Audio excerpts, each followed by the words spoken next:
Prince Harry and Meghan Markle have gone to the Middle East, to Jordan, to reach out to people impacted by war in that region. But it's been a trip that's been shrouded in controversy. Let's get reaction now from legendary royal biographer and author Angela Levin. Good morning, Angela. Good morning. Why is the Sussexes' trip to Jordan so controversial? Well, it's so controversial because they weren't asked to do this. They weren't given the authority to go away. And how badly they've behaved has shocked everyone, including the British ambassador and everyone else. They decided to go back to the British government in Jordan without asking for any permission. It was thought that various people had given it to them, but they hadn't. And they went in. Now, that was very dangerous because it's implying that the royal family and the British people and embassy actually wanted them there. They didn't. It was a disgusting thing to do, to try and get people to agree with them. And what they did see a lot of the time were Hamas people and Muslims who were very much against the UK. And Harry struck me as doing what he did when he was dressed up in a Nazi uniform and with a swastika on his arm, because he knew that the cafe, which the scarf that they wear, signifies that they are Hamas and Muslims of a bad kind. And he also did this sign, which means, hello, we're one of you. And a lot of people might not have noticed that, but I looked it up. And that's the way you say hello. And so he was actually going back into being disgusting. And it's really shocking, isn't it? It is really shocking. With this trip to Jordan and visiting certain organisations where key leadership figures have supported the Gazans and the Palestinians rather than Israel post-October the 7th, you know, is a picture emerging of Prince Harry as Hamas's useful idiot? Yes, I do think that. And I think he's doing it because he wants to undermine the UK and to the head of the country, which is his father. And I think it's a way they can smash that down, because some of the things he said were absolute rubbish. In fact, I read today that Israel has invited him to come and see that there is plenty of food for everyone. He said there was nothing. He said that they've got 4,000 lorries with food, and he's actually pretending that there's nothing going there and no one is doing anything. Well, that's gone extremely down with a lot of people, and actually shows him that where he and Meghan have said to people, you know, you mustn't say the wrong thing to anyone of colour, this is what he's doing for anyone who's Jewish. So are the Sussexes repeating Hamas propaganda? Yes. Well, that's damning from the son of the King of the United Kingdom, who must be politically resolutely neutral. Also, I think they might have bought some credibility, Angela, if they'd met some Israelis who suffered the worst single attack on Jewish people since the Holocaust on October the 7th. Is there any evidence that he's met former hostages or reached out to the bereaved families of October the 7th? No. That's why Israel has just offered for him to come. And he won't go, will he? I don't think he'll go. But I don't mind. I'm Jewish, but I don't mind that. But I do mind that he's actually encouraging Hamas people who just believe in killing everyone. And they're not actually being fair with that. I mean, I don't care if he doesn't come. I've been there lots of times, but it's... Israel doesn't need Harry. Israel doesn't need Harry. Absolutely not. But I don't think England needs Harry either. And I think that's very important that he actually is a shocking example of someone who is bad-tempered and wants to get revenge. Angela, the other issue with this visit to Jordan is it's another fake royal trip from a couple that in 2020 said they did not want to be frontline serving royals. Yes. Yeah. I mean, they don't want to do it, but they do want to do it. And actually, when I saw Meghan going around with looking some of the people who were there in bed, and they would take off their clothes on top and show them, and she absolutely, she couldn't bear it. I quite understand that. But she won't even go and look at her father's leg. She won't look at him at all. So here she is pretending that she's heroic, but not at 1 inch interested in her father. That's right. She goes to a hospital and she's very sympathetic with her fake sad face towards somebody impacted by war, having lost a leg. But her father, earlier this year, suffers an amputation and nearly died in a Philippines hospital. She didn't call. All she did is send him a rather aggressive, legalistic letter telling her own father to back off. It's quite tragic, isn't it, Angela? It is very tragic. Go on. What I think is, I find it very difficult to understand how she thinks we're all so stupid that we don't notice that she's going to see one set of people who have lost their leg or very badly hurt, but her father, and she just thinks that she's still marvellous. How can she stand up like that and say, I'm so important and I'm so marvellous, when she thinks we're all so stupid that we don't know that if he doesn't get on with her father, which she did when she had teenage years, you can still be polite. If he's not well and nearly dying, you can go and see him and be polite. You don't have to love him, but actually to just count him off. And as you say, there's awful things she said. She demands that he doesn't speak to anybody. How can she demand that he doesn't speak to anyone? It's extraordinary. And we all know about it, but she doesn't care. She still thinks she's wonderful. It's shocking. Is a very odd way to behave. It really is. And, this guy was fighting for his life in a Philippines hospital. There was a barrage of misinformation from the Sussex's PR people about whether they'd reached out or not, which was proven to be a flat lie that they had. And the other issue you got is that Thomas Markle Senior, who's a poor man now, he's on his uppers.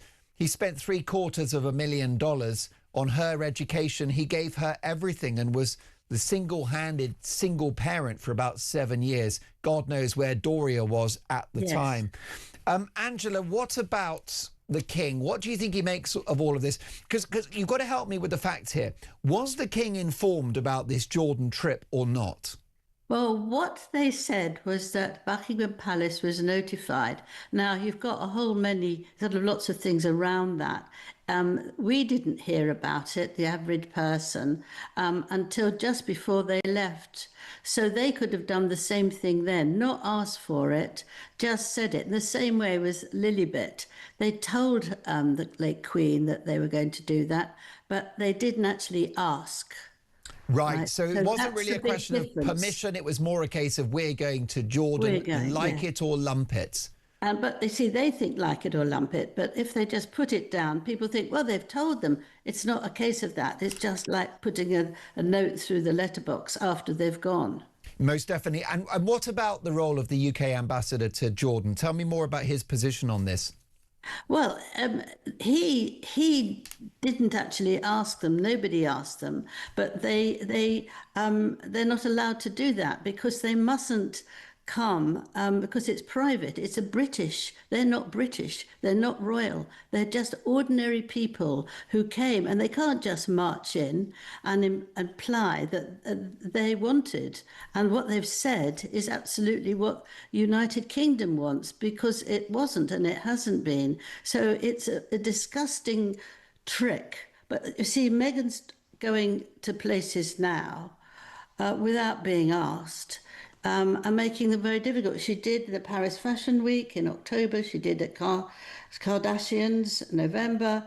and now the embassy. She goes places, she couldn't care less. A lot of people don't want to ask about her anymore. Neither of them seem to have any sense of behaviour. No, and decorum. And of course, they want to have their cake and eat it, leave the royal family, have their freedom, and yet at the same time go on a world privacy tour following Megxit and pretending to be royals on these international trips, which, Angela, have been roundly condemned by the very respected former Conservative minister Tim Loughton, who told the Mail newspaper it was entirely inappropriate that the Sussexes were guests of the ambassador, given the couple's claim to be private citizens. Last but not least, Angela, on this, even the Jordanian royal family are not happy with the visit. No, they didn't want to see him. The senior people, they just said no, and they avoided them. So you can see that they don't think anything of them because they're very close to William and they got on very well and they've watched football together, and they could see the intelligence that they don't then go and make friends with Harry, who is behaving very badly. You know, he thinks everybody, they're all stupid, but actually it was quite right that you avoid them. But they think if they go to a British place, then they're British, just for the moment. And there is a royal element to this because, of course, the Duke of Sussex has been in the Middle East in recent days. What timing? Yeah, well, he was on one of his quasi-royal visits to Jordan, and obviously one of the things that he's always beefed about is security.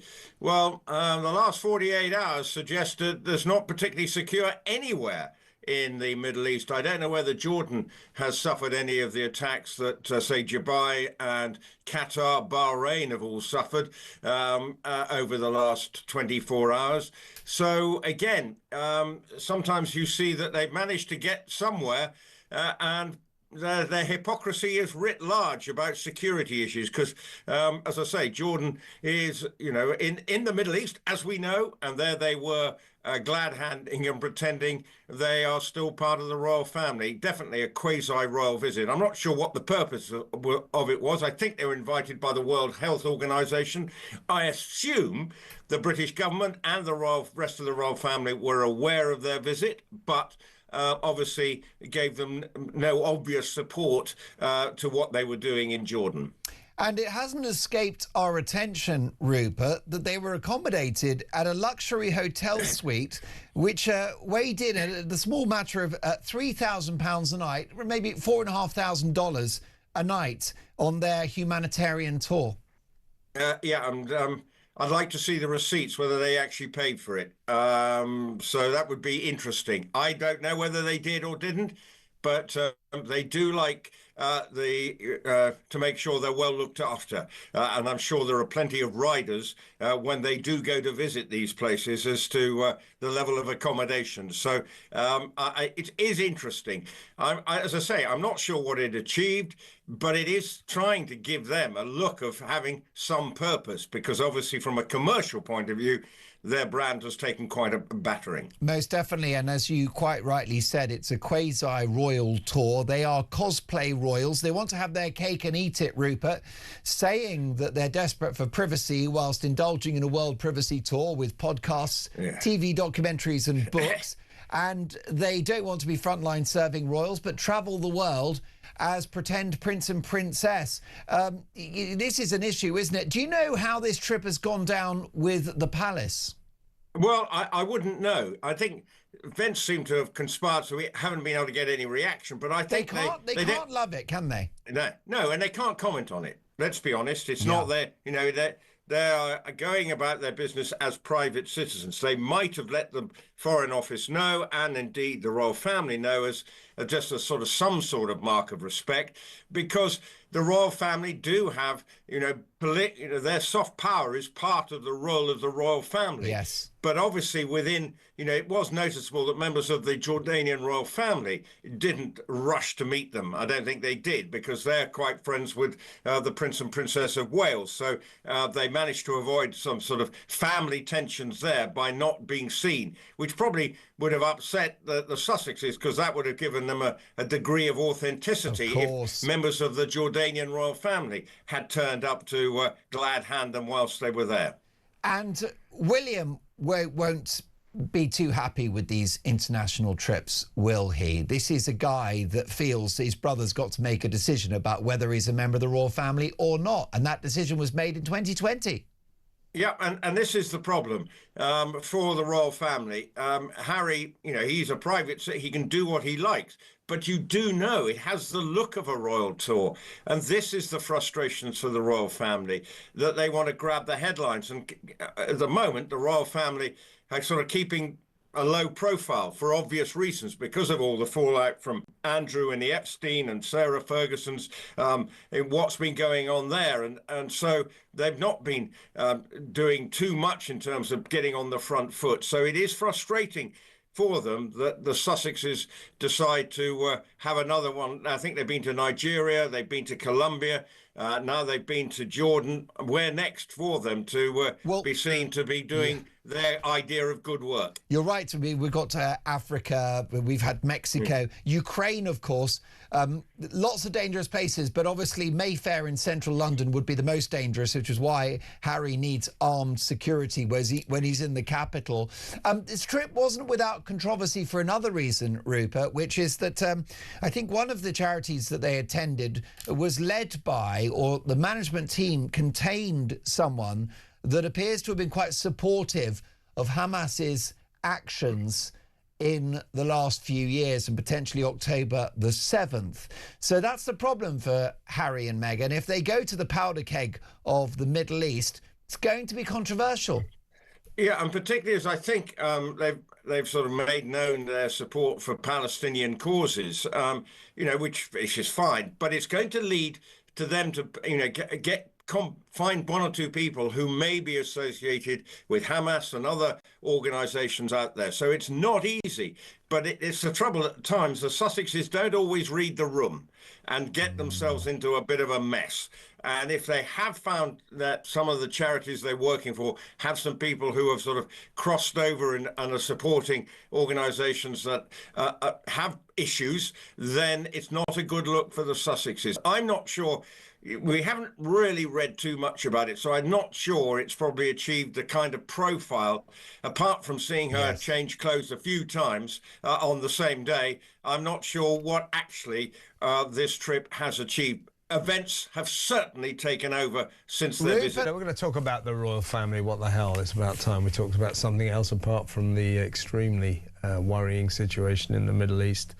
Hope you don't mind, but I think we all need a bit of a holiday from that. So let's talk about the royal family with the excellent Kinsey Schofield, our royal guru over there on the West Coast, the host of Kinsey Schofield Unfiltered. Welcome, Kins.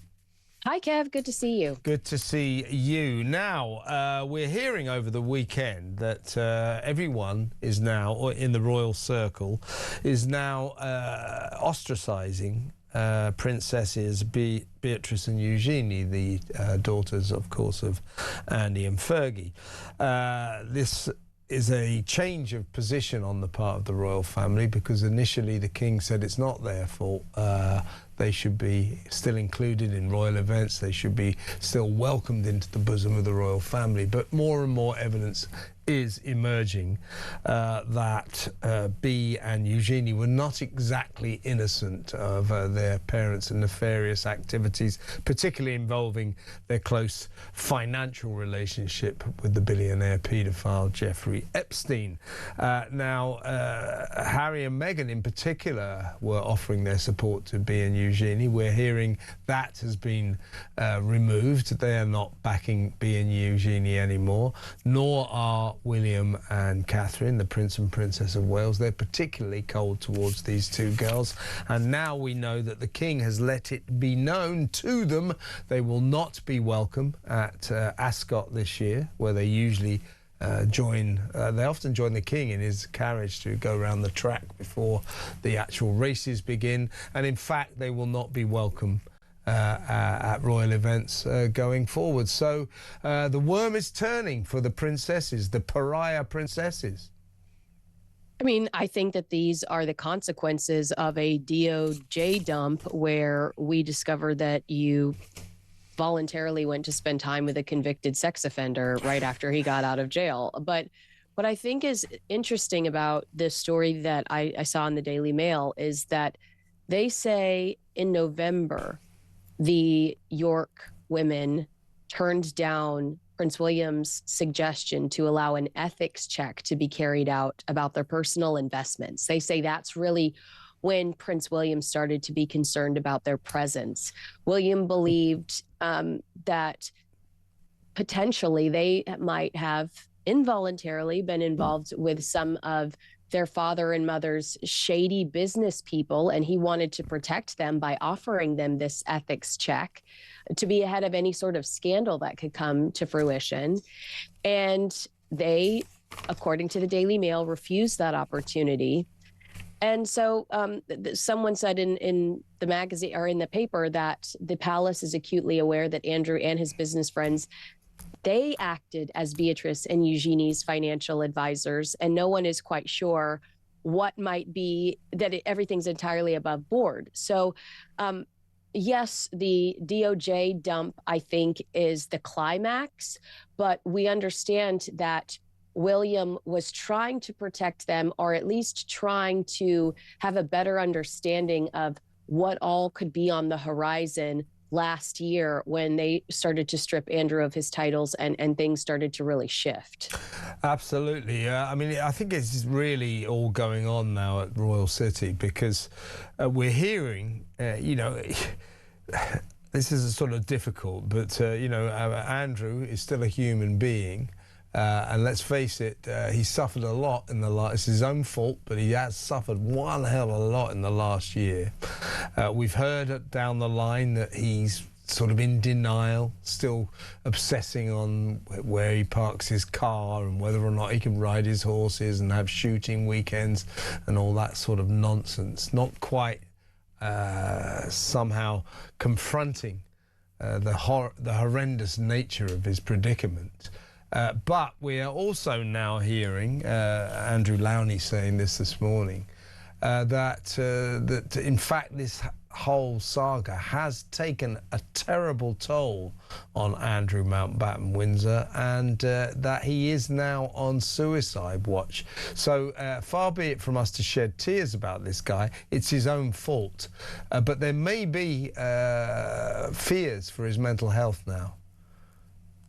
From a moral standpoint, we should be concerned about that. From a personal empathy, compassion standpoint, we should be concerned about that. From a legal standpoint, Andrew's mental health is irrelevant unless he was in a frazzled mental state when he continuously communicated with Jeffrey Epstein, when he continued to communicate with Jeffrey Epstein after he was convicted of being a sex offender, when he lied about his communication with Jeffrey Epstein. I mean, from a legal standpoint, his mental health is only relevant today regarding whether or not he could stand a trial. From a personal standpoint, yes, we should show empathy and compassion. But if we look at this clearly from a consequences standpoint and a justice standpoint, his mental health is irrelevant unless it's regarding his ability to stand trial or his current mental health when he was allegedly forwarding secret information, government information, to someone that had no business receiving it. Yeah, I mean, as I say, nobody would wish suicidal thoughts on anyone, and if his mental health is collapsing, then that is a genuine source of concern. But let's not ever forget that he brought this on himself. He's only got himself to blame. And let's not forget Virginia Giuffre, who is no longer with us. Who took her own life after accusing Andrew of sexually abusing her on 3 different continents.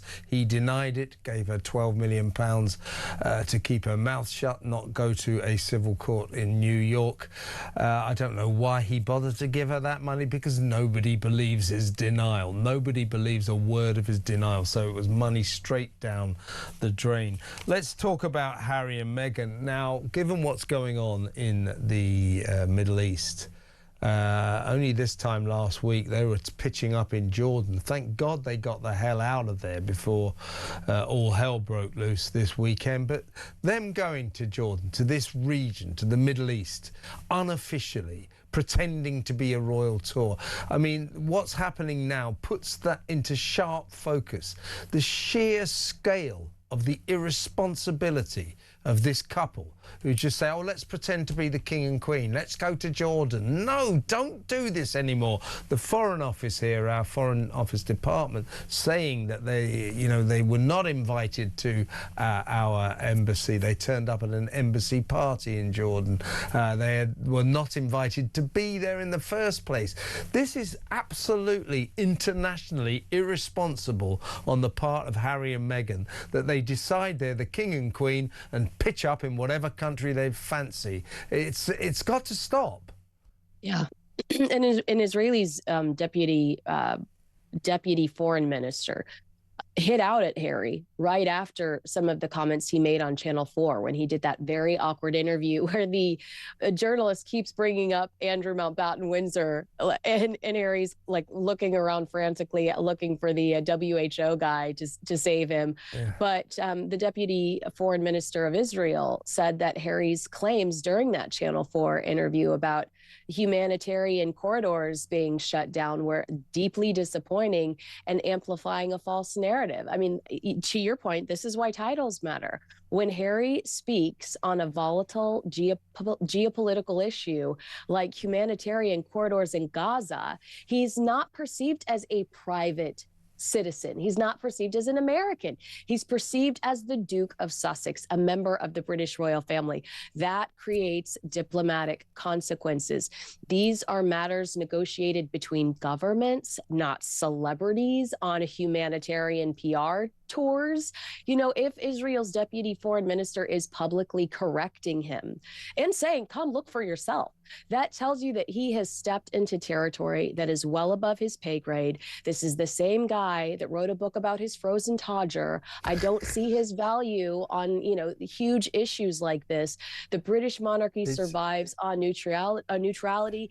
When a titled royal appears to amplify disputed claims in an active war zone, it places Buckingham Palace in an impossible position. This is why working royals don't freelance foreign policy. Exactly. I mean, the king doesn't say, you know what, I fancy visiting Canada. Hey, Camilla, pack your bag. Let's nip over to Montreal, lovely city. It doesn't go like that. Years of planning goes into these visits. They are very diplomatic. They are at the heart of international relations, Britain's relationship with the rest of the world and other countries. And these two idiots from Montecito, Harry and Meghan, don't seem to understand this. They just go, oh, let's go to Jordan. Let's go to Nigeria. Let's go to Colombia. Yeah, we can pretend we're royals. It's just ludicrous, and it's dangerous. It's dangerous, Kinsey. They don't vet the people that they associate with. Do you remember in Nigeria when Harry had his picture taken with like not one but two people that were removed from the United States for scams? Like they were kicked out of the United States for scams. Yeah. For financial scams. In Jordan, they were alleged to have sort of mixed with people who belong to Hamas.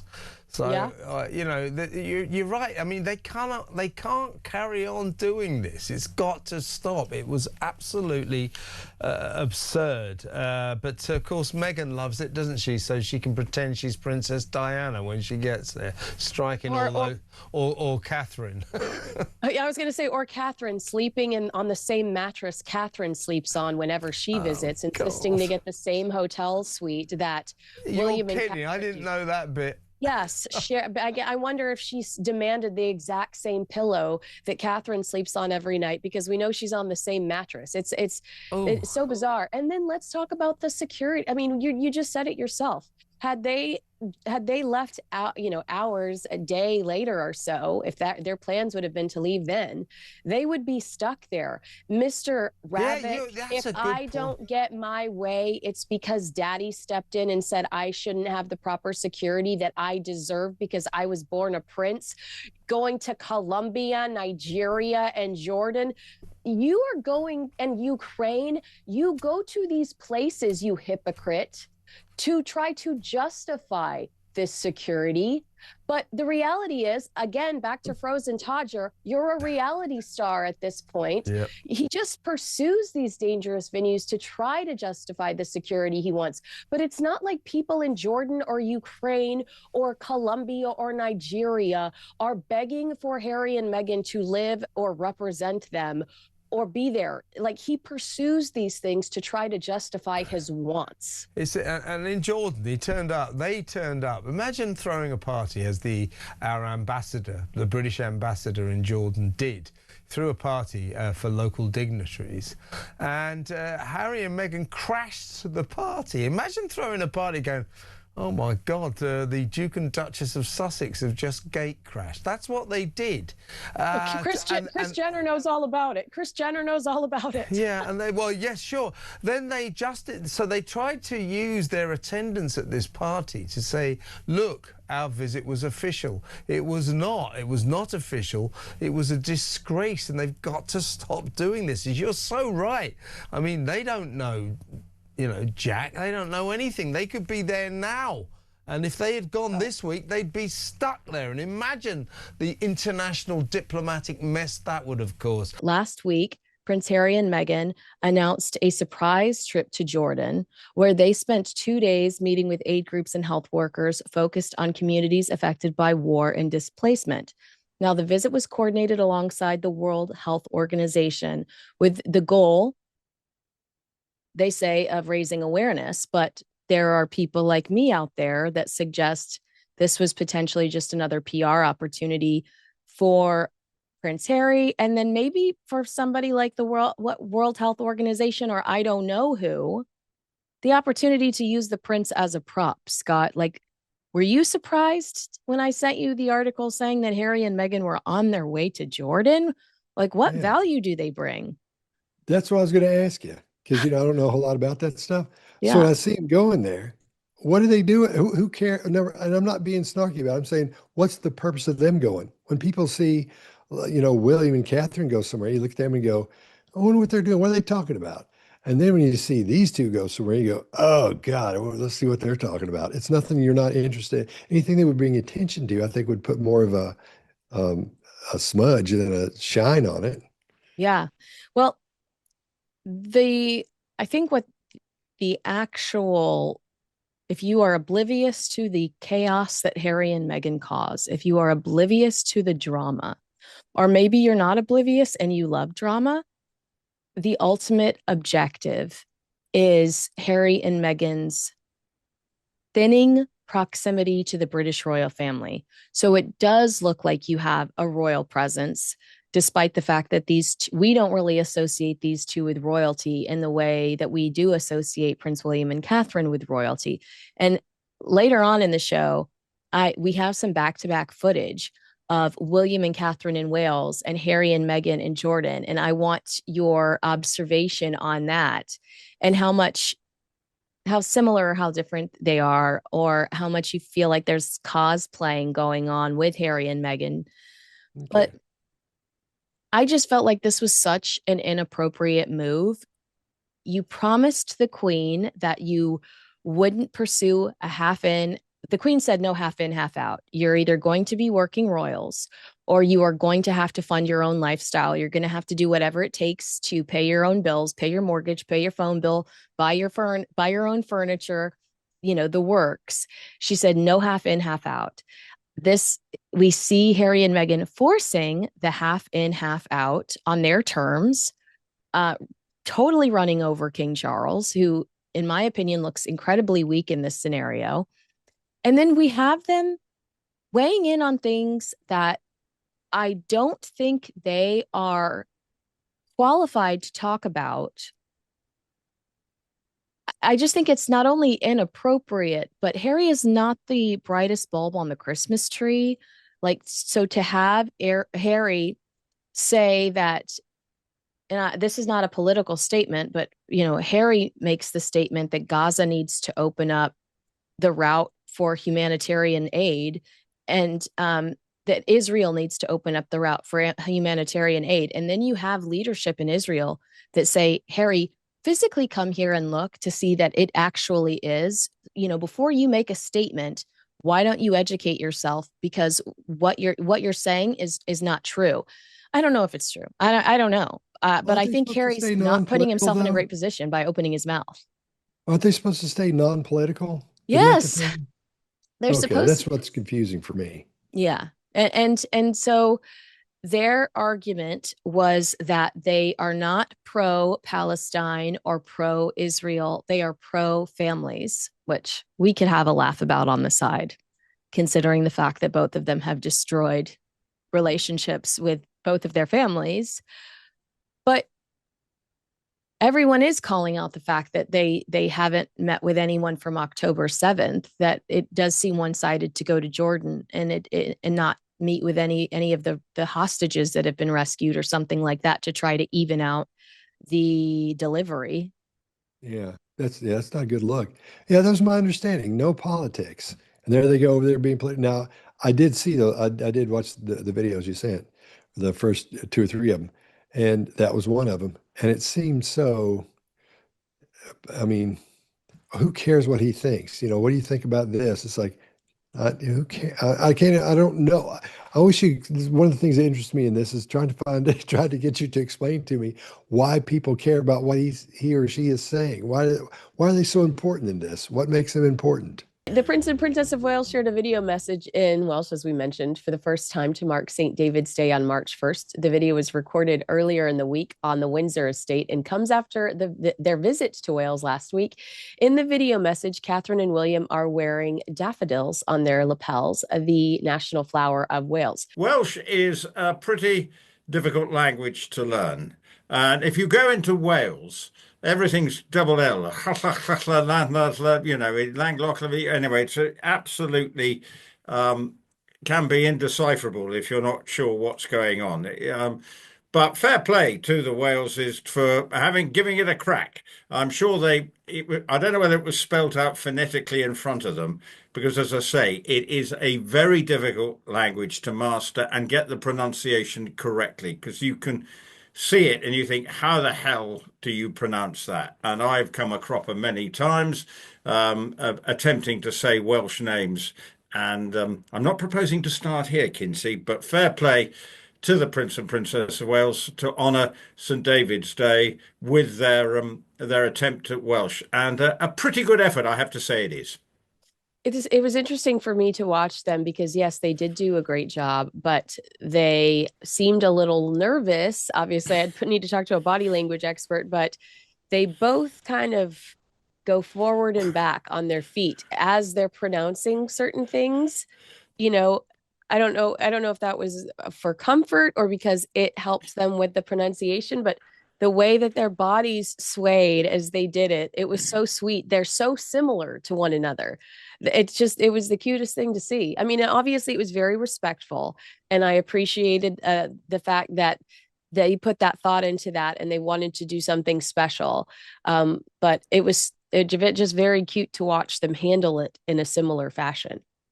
Well, yeah, as I say, it's a difficult language, and I'm sure, obviously, they've rehearsed it, but I don't know how much editing there was around it, but because it's quite easy to slip up easily while you're attempting it, particularly if it's a difficult language. I know they've been working with language apps or whatever to try and master it, but obviously, in their capacity of the Prince and Princess of Wales, it is correct that they should be honouring and celebrating the National Day of Wales, which is the 1st of March, St. David's Day. The daffodil, as you say, is the sort of emblem of France, emblem of Wales, France. Where did that come from? But emblem of Wales. And so obviously that's why they were wearing it. You also notice the tie that William was wearing was that of the household division. I have one of those ties, but because of course he is Colonel of the Welsh Guards as well. So there was 2 sort of acknowledgements of their Welsh connection with what they were wearing. So there you go. I noticed his tie that he was wearing. I think I can't remember. It's been so long since I watched The Crown, but I do think one of the storylines in season 4 was how difficult Prince Charles found learning Welsh. And I mean, I know I've heard that Prince Charles, as a younger Prince Charles, struggled with it and inevitably dominated. But I do think that it was so important that it was a storyline on The Crown. Well, let's be honest. No, it was correct. The storyline there is correct. I'll give you the non-Crown version of it, okay? Because obviously that's the Hollywood version of it. Because when he was the investiture at Carnarvon Castle, it was obviously, and it was actually quite a sensitive time because there was quite a lot going on with sort of Welsh liberation. So it wasn't an easy, straightforward time politically, if my memory serves me correct, in the early 70s when he was invested. And it was a big celebration, a big occasion. And yes, it was important that he did try and learn Welsh for this, to actually endear himself to the Welsh public, given the sort of political backdrop of their time when I think he was still relatively young. I'm not quite sure what age he was. It's all having to come back. He was still a young man at the time. So, and it is a language that is very difficult to master. So he would have had lots of lessons and sort of almost get it in his head how to say things phonetically. And yes, I don't know quite, I can't remember watching that bit in The Crown, but I remember actually at school watching that investiture. As I say, he was 20. I just looked it up. He was 20 years old. Yeah. Well, that's very so. Therefore, and he is now 76. If you work out when that was, it was in the so 20.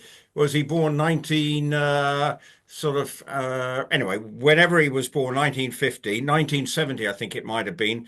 So if you work out the time.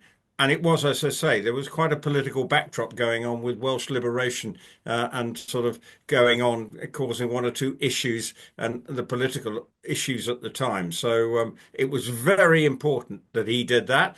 And I think this, what you see his son doing with his wife, is in sort of slightly less turbulent times in terms of Welsh politics, but a good effort. And marks out of 10 for trying, because I know I would be stumbling all the time while trying to deliver that message. Yeah, it is such a pleasant distraction from what we've had to cover over the last 3 weeks. You know, just a reminder that these two are so willing and able, and they challenge themselves constantly. Like I just think it's a really good reflection on their leadership, and a nice reminder of what's to come. Just this young, hopeful couple that, do hard things. Well, and trouble is they're not getting any younger. They're sort of entering in sort of middle age, if you think about it, because they're both in their 40s. Well, hey, hey, it's my birthday month too, Rupert. Chill out. Okay, well, all things are relative, okay? Wait, didn't you just have a birthday, or is your birthday coming up? I've had it ages ago, but when my time of life, birthdays become increasingly they accelerate around with increasing alacrity, and it's very frustrating. So I've forgotten that one. I'm practically heading to my next. But anyway, I think it is important that they are seen to be doing things. And actually that trip they had to Wales, well, the weather wasn't great, but they made a sort of unannounced sort of walkabout, and suddenly I think they're playing paper, scissors, whatever the game is. Paper, scissors, yeah. And then there was that sweet little girl who wrapped herself around Catherine and wouldn't let her go, which was just so precious. I'm an adult woman that wants to do that. Okay. Yes, okay, but I would. That was all part. Look, it was staged and done well. No, and I think they spontaneously went off and did that bit of walk. It's very important because, as you say, it hasn't been easy to get good headlines, and everything is about all the other stuff that's going on. And William has got lots to deal with on that front. But it was good to see them actually going about their business in a normal and seeming to enjoy the experience. And I think that was what the big takeaway from that. But again, it sort of still got lost in all the headlines with everything else. And look, it's we had obviously we're going to be coming to Meghan and Harry in Jordan, and there's still the fallout from Andrew. So it's very hard for them to get the good news stories. And at least, though, that did that story did poke its head above the parapet to give them something good to report on. Prince Harry, his claims that journalists obtained stories on him through hacking, branded utterly crazy in the High Court. This is that court case that we expect to last for about 9 weeks, and it's continuing this week. He is one of several high-profile figures suing associated newspapers over alleged unlawful information gathering. Harry testified. This is so weird the way they do trials over there, not to insult anyone in the UK. But so Harry testifies, and he gets to get all of this stuff off his chest and make all of these accusations. But it's literally weeks later where some of these journalists get to respond to those accusations and say, no, as a matter of fact, one of your friends literally called the news desks. After Harry's like, well, they must be tapping into my phone. They must be stalking me. They must be going through my trash. And so now we're hearing from a series of journalists, some that are literally able to say, I was friends with Harry at some point in my life. We used to party together. We'd see each other in nightclubs. And Rebecca English is one of them that's saying, no, I got that tip from somebody that called the news desk. I followed up on it. It's classic journalism. My question to you is, how did Harry's lawyers allow him to get on the stand and basically disrespect the entire art of journalism? I wouldn't say I'm a journalist. I think you're a journalist, a very good journalist. If you haven't read Maureen's books, please read some of Maureen's books. But journalism is an art, and there are, classic things you do that aren't illegal to get your information. How do you feel about him going on the stand and just him assuming that all of this stuff is obtained illegally? Well, I think what we've seen since Harry cut himself loose from the palace, the industrial complex that knows what it's doing in regards to mass media, he doesn't listen to anybody. This is he and his wife at one point, I think no longer could afford to hire the best of the best. And if you're really smart, you know what you don't know, and you listen to the experts and you take it all in. And if there's something you disagree with, you have a conversation with said expert and you let them handle it.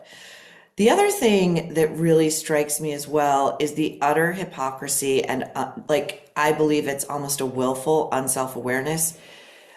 Again, the parallels with John Jr. and Carolyn are so, I love it, rampant. Harry, having been a subject of the world's media, voluntarily became a member of the world's media the minute he signed a deal with Netflix, the minute he signed a book deal with Penguin Random House, the minute he published a memoir, the minute he and his wife signed with Spotify. You cannot be of the media and then decide that you are taking up against the media, which has victimized you. It cannot be both. Yeah, that is so very true. And it's the fact that he doesn't understand the process. Do you think that the judge is keenly aware of that? I know you had a conversation with Lady Colin Campbell, and she has a relationship or had a relationship with the judge or knows more about the judge than we do. But do you think the judge has got to sit back and go, he hasn't had that conversation with experts. He must, this is just assumption. This is just anger, resentment, assumption. When you're bringing up things on the stand like your wife, who you didn't meet until 3 or 4 years after the last article that you're addressing was published, that's not somebody that is rational.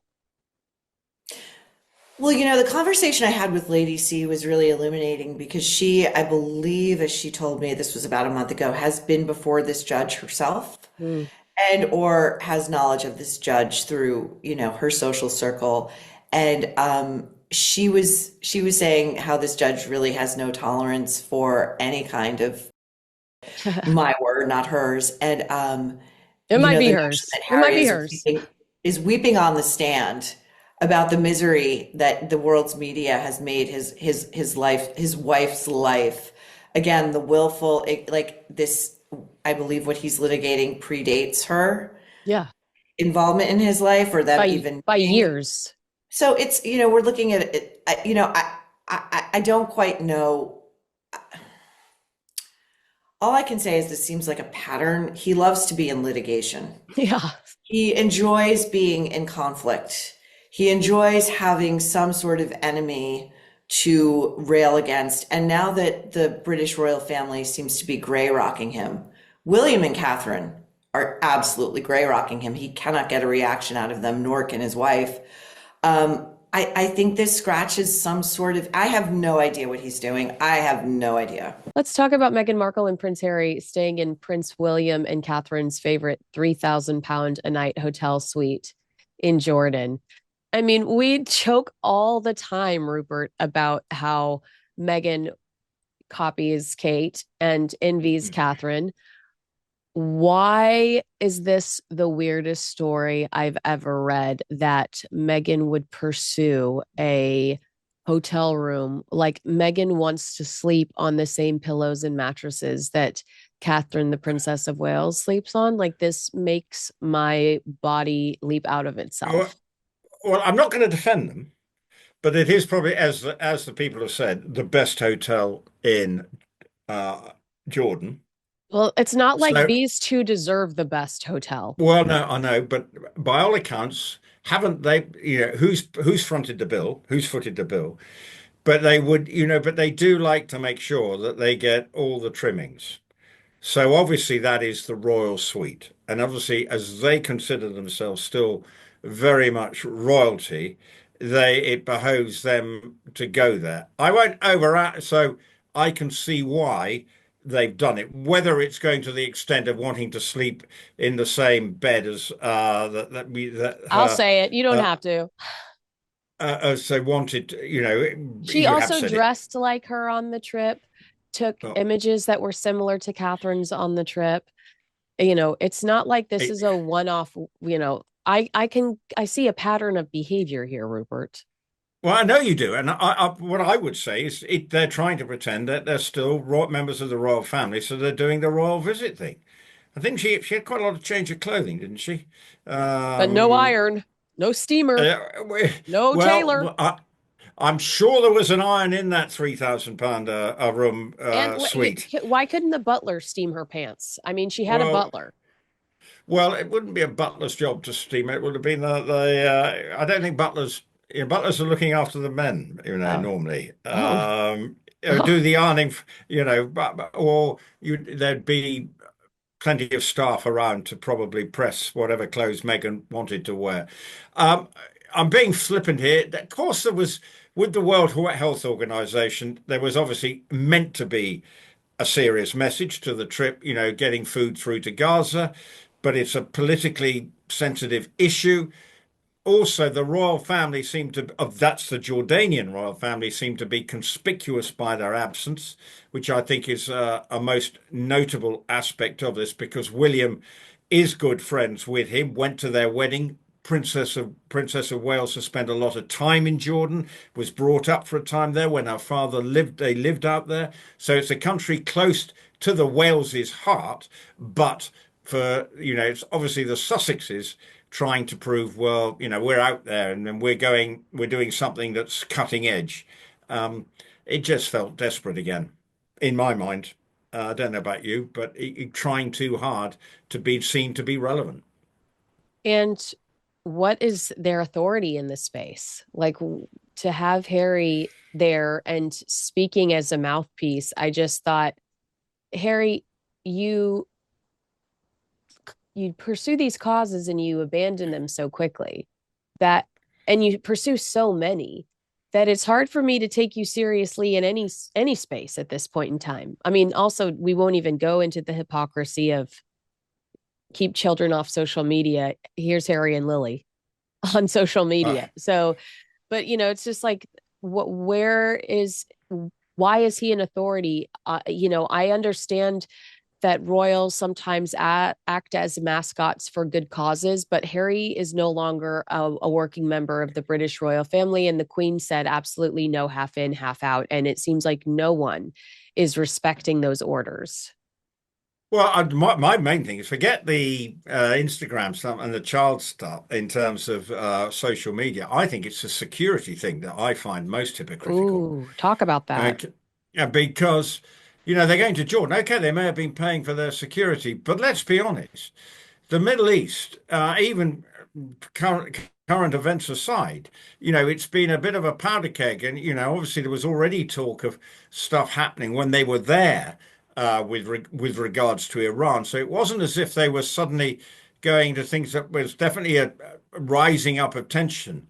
So they were putting, you know, so therefore security in Jordan, you know, suddenly then maybe the Jordan security agency have probably had to ramp it up, even though there may be their own security details there. I don't know the exact, but I'm sure there would have been. But this is where I get absolutely frustrated, because they can come to this country without any of the issues, yet they won't come here because they say security is a problem.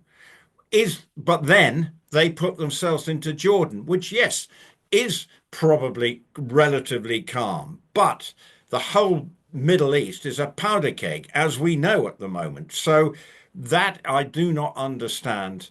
And that's why I get so very frustrated when it comes to their bleats about security, because it just looks, you know, going to Colombia, where else have they been to? Nigeria, and other, you know, Harry going to Ukraine, which again is clearly not straightforward. You know, I just don't get it.